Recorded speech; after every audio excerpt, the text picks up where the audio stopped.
Everybody ready? All right, welcome to the Capacity Project 2.0. Yeah, we're in a new room. Actually, we're not in a new room, we're in another room. A bigger room with better cameras and better audio. So, are you guys enjoying it? Yes. Jen Porter, you are higher than an angel. Thank you. All right, so we've got 4 more weeks of the Capacity Project. Is that okay? We haven't stuck to the same theme. I hope you don't think that I'm teaching on the same thing for 14 weeks. That's not the intention. But all of it has to do with the same principle we've talked about. Corporate capacity, personal capacity. What I'd like to do is kind of wrap up the systems part of this.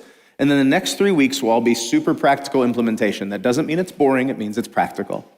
Good? Okay, so the title of today's teaching is called Systems That Scale.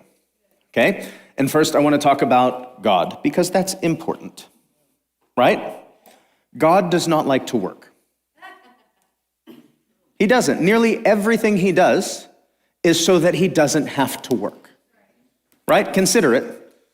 In the 6 days of creation, what he was doing was building systems that scale, right? And if you don't understand that that was his intention, you won't understand the details. He made a male and a female of everything. Why? He didn't want to make any more, right? Think of this. This is really important. He didn't want to make any more, right? So Jen plans conferences. Alec and Chloe plan conferences. Do you know how hard those are? They're extremely difficult unless you write down everything you did the first time and you turn it into a system that you never have to write again. So when it comes to efficiency, we are being like our Father in heaven if we implement systems that scale, right? So he made every beast, male and female. He looked at Adam and it's like, it's not good. Why is it not good? Because it's not good for man to be all one. He needs something, someone, that he can carry my image through, and I don't want to make any more of them. Right? So on the 7th day, God rested. So ministry, work, relationships should be restful. They should be restful when they've been appropriately met by a system that will carry it. Right? Do you know why everything that yields fruit has its seed within itself? Yeah, because God doesn't want to make another one. He doesn't want to make another one. So if you can follow this system, you put the recording in your voice and the seed of the product so it continues to reproduce year after year for all of eternity, you've done what God told you to do. So if there's any, actually I have the 4 systems that all of us need to make sure that are implemented. If there are any of those that you don't have, you should start implementing them. If you don't have systems with your vision, you'll be consistently frustrated. If you don't have systems with your capacity, you'll actually never know what you're capable of. Right? How many of you have ever ran a 5K? How many of you know if you could? A couple of you. You're like, it's not for me. How do you know? I'm not asking you if you've ever tried. I'm asking if you've ever trained. Right? Has the system ever been implemented that would produce the athlete that could run a 5K, or you just don't want to commit to the system? Right? Okay, systems, super important. I'm system obsessed. I have confessions to make. I do nothing without a system. Absolutely nothing, right? How many of you have a table, like a bedside table? Just raise your hand. How many have a bedside table? Now tell me why. To pile stuff on. You have no idea. Gentlemen, let me rename your bedside table. Command center. Okay? Like you've been looking at this thing for years. You have no idea what it does other than hold crap that you don't have somewhere else to put. Right? You have potential systems everywhere. When I wake up, I slide that drawer open and I'm like, knife, gun, coin, sunglasses, wallet, watch. Right? It's a command center. You don't have to do anything any morning. You're like, oh, where's my watch? Right? It feels pretty darn good. Yep. Then I go to the shower and then I look and there are my toiletries. You think I'm kidding? I don't have a washcloth. Why? Because they don't exfoliate. I don't have a loofah. Why? Because they hold germs. I have toiletries. They're silicone. They exfoliate and they don't hold germs. I have a shower system. Google it. I know every single day when I get a shower, I'm getting the best shower available to humankind. I'm systems obsessed. Yeah.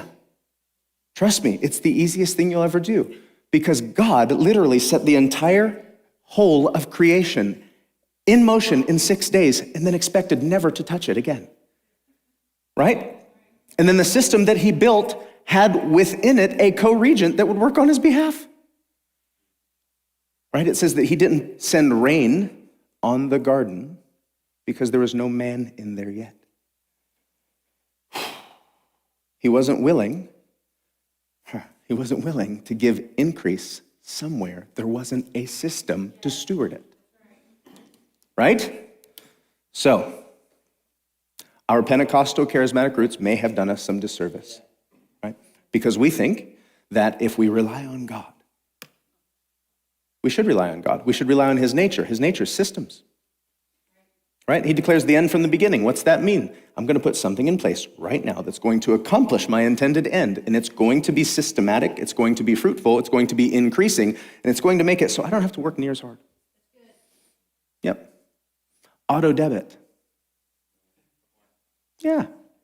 Auto debit. Just never have to look at it again. You're like, what if there's no money in there? Budget. What if I don't make enough money to pay my bills? Make more money. Yep, okay, so anyway, systems that scale. Why good intentions never build great futures, right? Most people don't have a motivation problem. Most people don't have a knowledge problem. Most people don't have a vision problem. Most people have a systems problem. The future you desire is hidden inside the systems that you repeat, right? We've said this probably through 3 weeks in a row, but it's worth revisiting. Every system is perfectly designed to accomplish its result, right? And I'm not saying, by the way, we're talking leadership and systems here. We're not talking cosmic theology. We're talking leadership and systems, or better yet, just efficiency in systems. I'm not saying that if something tragic happened to you, there was a system in place that allowed it to happen. However, maybe there was. Maybe there was. Yep. Maybe you don't have relational boundary systems, and what happened to you was inevitable. Yep. Maybe you don't have financial systems, and what happened to you was inevitable. I have a cousin that's an EMT, and she made a post like 8 years ago, and I'll never forget it. She said, 92% of the deaths that I see are preventable. Right? And oftentimes, we're not willing to look at the big picture, but 2 packs a day for 50 years, we shouldn't be surprised. Yeah? You know, shouldn't be surprised. There was a system that caused the outcome, and then we're like, what happened? Systems, right? We spend enormous amounts of energy praying for outcomes while refusing to examine our architecture. If you want a better marriage, if you want a healthier church, if you want a business that grows, if you want to be a person that transforms, if you continue in the repeated system that has caused those outputs, the output will never change, right? And I know I'm not even sure that this is a true like neurological or psychological definition, but everybody knows the definition of insanity is doing the same thing over and over and expecting a different result. So we can't do it anymore. Proverbs 24, 3 and 4, you don't have to turn here. I'm just going to give you some insight. I want to talk through God's systems. That's where we want to start. Then we'll go towards practical. Through wisdom, a house is built. Everybody say built. By understanding, it's established. Say established. By knowledge, the rooms are filled. Right? So with all precious and pleasant riches. So build, establish, fill. That's the process. When Alec and Jen and Shanda and Ricky and I sit around a table, we're building things, right? This isn't an indictment. but one of the most difficult things about building things is establishing them, right? They get built in conversation, they get established in systems, right? A good idea without a strategy is just a dream. So things need built, and we have them built. Then they need established, that's the actual implementation, and then the establishing causes the filling, meaning that the increasing fruit that comes with the system is the last thing that happens. So if you build it and you expect it to be filled and you haven't established it, it won't work. Right?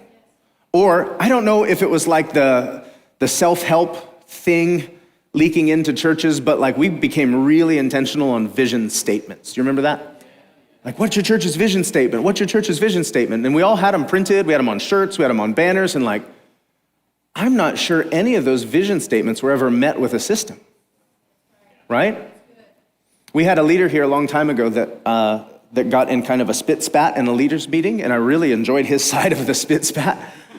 Somebody was playing the charismatic card, like, oh, this is supposed to be a spiritual house. And he's like, Jesus was about his Father's business. This is a church, and it's a business. I'm like, okay.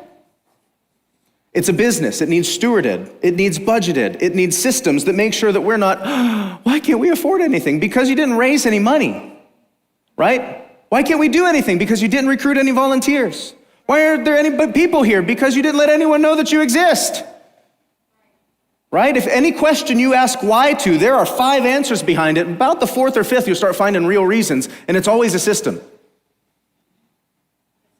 Yep, actually Toyota would tell you that as a system, staff, or the product itself. They call it people, programs, or product, right? So why don't we have enough people? Because our leaders are too busy to recruit. Why are our leaders too busy to recruit? Because we don't have enough people.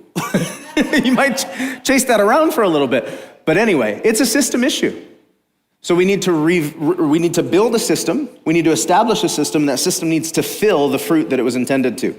The progression, built, established, filled, God does not begin with filling, he starts with building because God thinks structurally.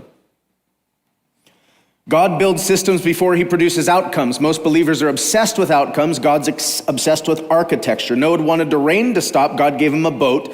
Joseph wanted deliverance. God gave him administration. Moses wanted freedom. God gave him structure. Jesus wanted disciples, and he built a process. What if God would prefer to create a culture where he answers your prayers with systems over miracles?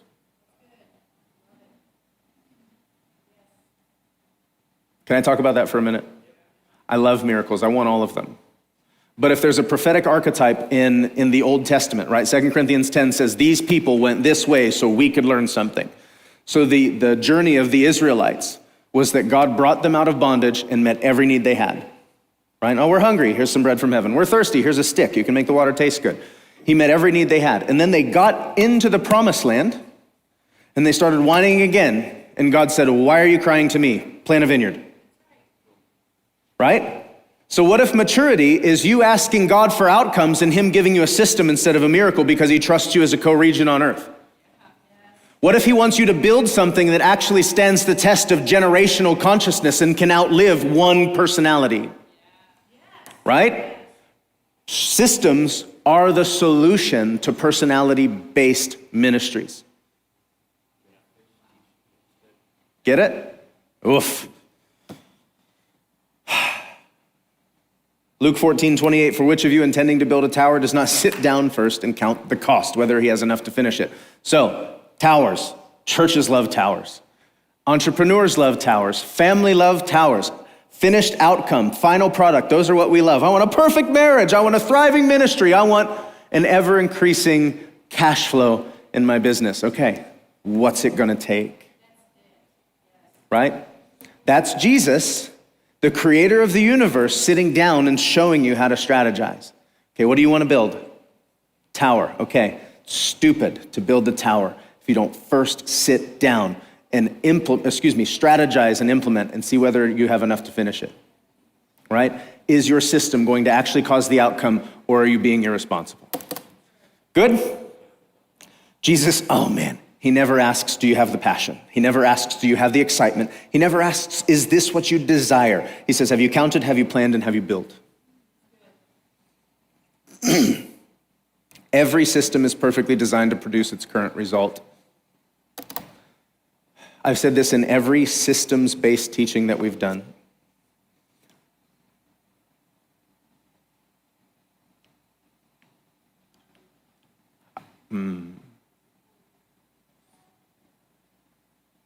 You can evaluate most things that you're experiencing in your present situation and determine if,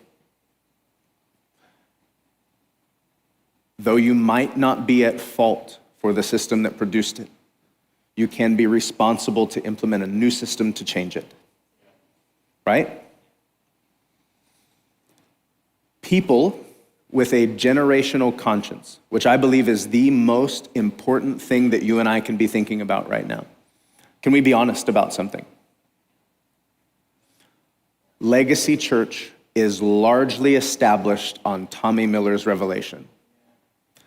That is extremely irresponsible of us. Extremely.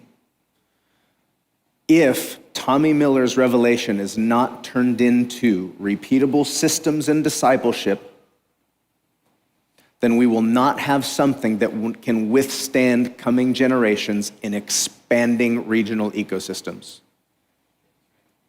We can't. And this is actually the direction of another week, but do you realize that that is what business people and coaches call a bottleneck?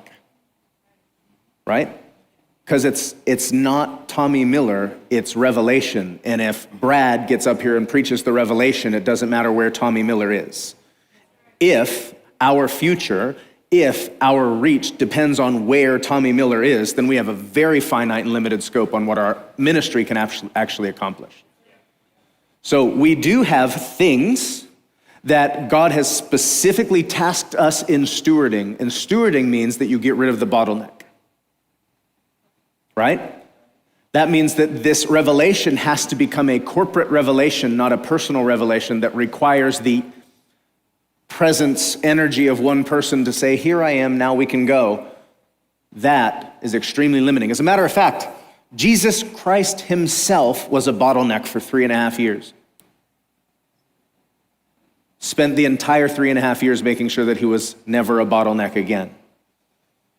He trained 1, he trained 3, he trained 12, he sent out 70, and then he said, because I'm leaving, you'll do greater works than me because I'm going to the Father, right? So if Jesus Christ of Nazareth can get out of the way and implement a discipleship system where we preach the gospel to the ends of the earth, then we cannot count on personalities, men, revelation in our movement. And we have a lot of them. We have some of the best teachers in the world are in our movement. And in our movement means that we have to replicate what these men are doing into systematically implemented realities where we can throw a book to Nigeria and bam, establish the culture of heaven on earth. Right?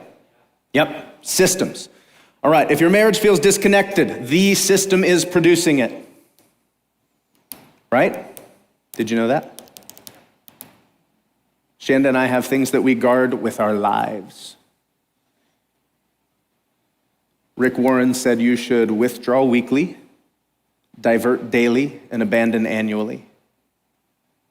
That means you need time every day to disconnect.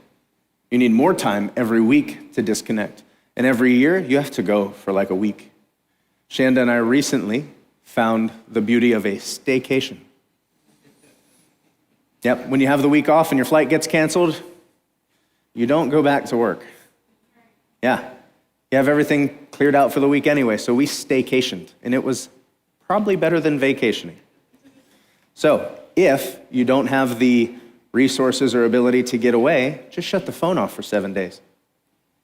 Yep, well worth it. Good?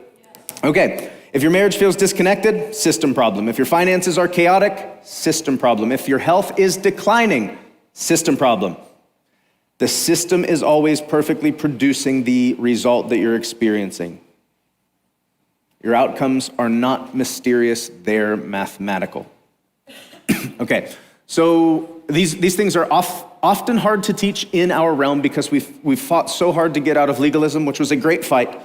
But there are New Testament principles that felt so much like legalism that because we had them misunderstood, now we just get rid of them, right? So if an apostolic voice in your New Testament says something like, God will not be mocked, that which a man sows, also he will reap, does that mean that there was a false prophet in the epistles? Or does that mean maybe we've taken our overarching understanding and applied it to that and then thought, man, there's no way that that's still true because God loves everyone, right? What if it's not cosmic? What if it's systemic? Right? What if it's not cosmic? What if it's systemic? What if we can go to Genesis and see that that's exactly what happened? Right? Creation went the way of Eve's deception. She sowed deception. Creation became subject to frustration. So creation will follow the system that you're producing. So it's not saying that which you sow, God will return to you because he's vengeful. He's saying that creation is set up deliberately to arrange itself under your expectation. So if you're sowing in chaos, guess what you'll get back from it? Chaos. If you're sowing in order, if you're sowing in peace, if you're sowing in calmness, guess what creation will return to you? Because it becomes a mirror image of that which it is submitted under. Yes. So if you want your metron to function well, then you need systems. Good? Command center, gentlemen. Command center.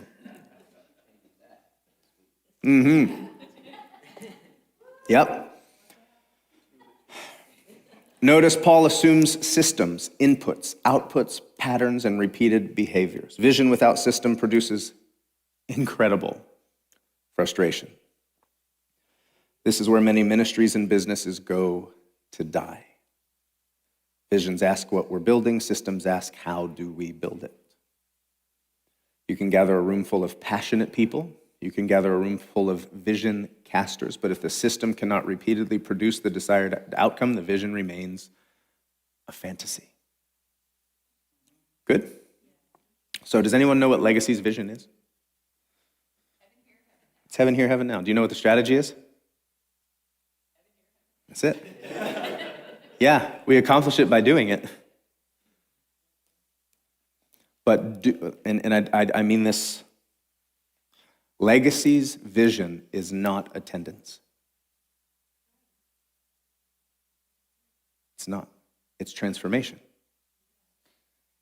That should yield attendance because there's 92,000 people in our county that we're responsible for bringing to the measure of the stature of the fullness of God. But knowing our vision allows us to not tolerate consumer-driven Christians, right?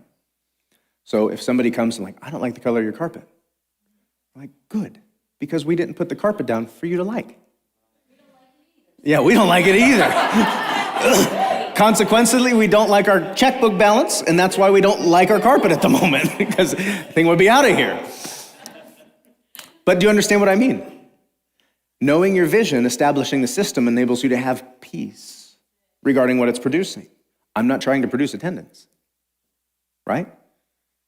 And because I'm not trying to produce attendance, I would rather see 300 opt-in students that are just, you should see these guys, like just chomping at the bit. As a matter of fact, one of my favorite things is when I get them all upset. Truly. Like, if a teaching doesn't come out, they're like, where is it? For real. Like, I thought we had a Zoom today. Like, they get mad. And every time they get mad, I start crying. I'm like, come on. That's where it's at, bro. Yes, like bang down my door to get this revelation. I'll produce that all day long. If our music's too loud, we didn't turn it to the right volume for you. You get it? Okay. Legacy's vision's not attendant, it's transformation. Therefore, every system must be measured against transformation. I have two dear friends, James and Anna Kramer, and they asked me one of these questions that came from a Peter Drucker assessment. They said, what is an investment and what's wasteful? And here's how you determine it. If you're doing it and it accomplishes transformation, keep doing it. If you're doing it to appease consumer-driven people because you want attendance growth, it's waste. It's waste. Wasting money, wasting time, wasting staff on something that you didn't want to produce in the first place, right? What's an investment? What's wasteful? You don't know that unless you have a vision and a system that's going to accomplish it, right? Therefore, every system must be measured against transformation, not activity, not excitement, not attendance. Vision that you cannot systematize will stay a dream. I got 5 minutes. Oh my gosh. Okay, you ready for this? This is, I'll go really quick through this and then I'll give you the systems that you need to have. No, I won't. My gosh. Can you listen as fast as I'm about to talk? Okay, I don't want to have to break this up. Capacity is never about time. This is really important. Capacity is never about time, it's about bottlenecks. Everybody says you need to do more, you probably don't. Right? You probably don't. You probably just need to evaluate bottlenecks, implement systems. A bottleneck is wherever progress slows because everything depends on that one point, right? You understand what I'm saying by bottlenecks? Can we talk about a couple? Yeah, can we talk about a couple? Community. The church in the first century gathered around the apostles' doctrines and teachings, right? And then it says they went house to house breaking bread, having gladness, simplicity at heart, and favor with all the people. Apostles' doctrines and teachings, community. What if the community depends on the apostolic? Then we can only get together and have pizza if the apostolic's there. And then we're all lonely, right? So there's a moment in the early book of Acts when it said that the apostles missed the Hellenists in the daily distribution. And this is what I want you to understand. This is really good. They came to the apostles and they're like, hey, these people didn't get fed. And he said, that's not our job. Do you want prayer? Do you want ministry of the word? That's what we're busy doing. If you want them fed, feed them, right? The next line is what's really important. This saying pleased all the people. Do you know what the freedom that comes from knowing that things in a ministry aren't bottlenecked by a person? Yeah. Somebody's hungry, feed them. Pizza, bowling alleys, Starbucks, right? I shouldn't have said that. I'm sorry. Missions Cafe. Yeah. Collective Coffee Co., right? All right, a bottleneck is if the decision requires you, if the conflict requires you, if the ministry requires you, if the answer requires you, if the gathering requires you, it's a bottleneck, right? Systems decrease our need for people. Yep, it's a good idea. Chris Blackaby always says in the fivefold ministry, you should come to love them more, need them less. Love them more, need them less. Moses' father-in-law said, this thing that you're doing is not good, both to you and the people who hear you. You will surely wear yourselves out. Systems create freedom. Most people think structure limits freedom. The opposite is true. Structure creates freedom. I play guitar, for those of you that don't know, right? I've been playing guitar since I was 11. Very long time, coming up on 30 years, right? And I still practice now the same way I practiced then. And my wife knows if I'm practicing. Do you want to see what she hears if I'm practicing?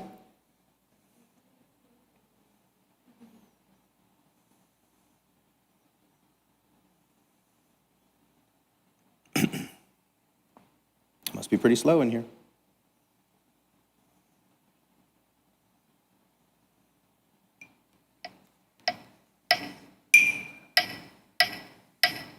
Do you know why?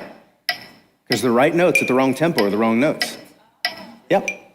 So I practice with a metronome. I tell every musician that I've ever trained, practice with a metronome. They're like, it's not fun. I'm like, I know. Systems aren't fun. But systems produce excellence, which is really fun, right? So I get to stand out here and throw my leg up on the subwoofer and like rock out because I'm not glued to my music. You know why I'm not glued to my music? Because I know exactly how I'm going to rehearse every single song that Shanda ever puts in front of me so that I'm free to play it up there however I want, right? Because there's a system that produced excellence. Okay, I'm almost done. All right, 4 systems every person needs. 1, you need a spiritual system first and foremost, right? Again, Pentecostals, they're like, oh, it used to be works. Okay, so you're calling date night with your father works? It's only dead works if you aren't the species that naturally does it. Right? So when you believed you were a sinner saved by grace, you had Jesus time, or you got up at 5 a.m. to read your Bible, and then all of a sudden you get delivered into a grace movement, and you're like, I don't have to do that anymore. What? It's like saying I don't have to have a date night with my wife. Of course I don't have to, but I want 7 of them. Right? Okay, so do you have a spiritual system? Have you systematized time with your father the way that you should systematize time with your spouse? Do you pray? Do you worship? Do you learn? Do you remain aware as a Christian of the presence of Christ? 2, a development system. This is the one that I see most people fall short in. Always pay for training. Or don't. YouTube has more content than any Ivy League college could ever give you. Right? Don't. Right? You can listen to a podcast, or you can watch something stupid. Do you have something that you implement on a daily, weekly, every other day basis that makes sure that you're keeping pace with an ever-increasing kingdom? I just bought a book called Pastoral Rule by Gregory the Great. It's amazing. Do you know why it's amazing? Because it has church structure and leadership and all of the things that the first few centuries loved and celebrated that modern day people are saying we don't need because they were hurt by them. And they're using their feelings to write a narrative that's not really there. Yep. Read the Didache. Read On the Priesthood by St. John Chrysostom. Read Pastoral Rule by Gregory the Great, and find that there were local churches with apostolic teaching and structure and accountability and an actual, systematized way of spreading the love of God through a region. Not a bunch of people that are like, I don't like this YouTube video. Next. Sorry, snarky. 3rd, health system, sleep, movement, nutrition, recovery. What are you doing to make sure this sacred biology is keeping pace with an ever-increasing kingdom? If you don't write it down, it won't happen. And if you don't write it down from an identity standpoint, that won't happen. Do you not eat cake, or are you not what eats cake? Right? Stanford just did a study where they looked at smokers. I don't smoke versus I'm not a smoker. I'm not a smoker got infinitely better results. 4th, relationship system. This is spouses, friends, whatever it might be. All these things need stewardship. How do you invest in your spouse, your children, your friends, and your church? You don't become what you desire. You become what those systems repeatedly produced. I'm 2 minutes over. I love you all. In Jesus' name, amen. Good? All right. I love you all very much. Very much. And if I could see the prayer team up here for a brief moment, I would really appreciate it.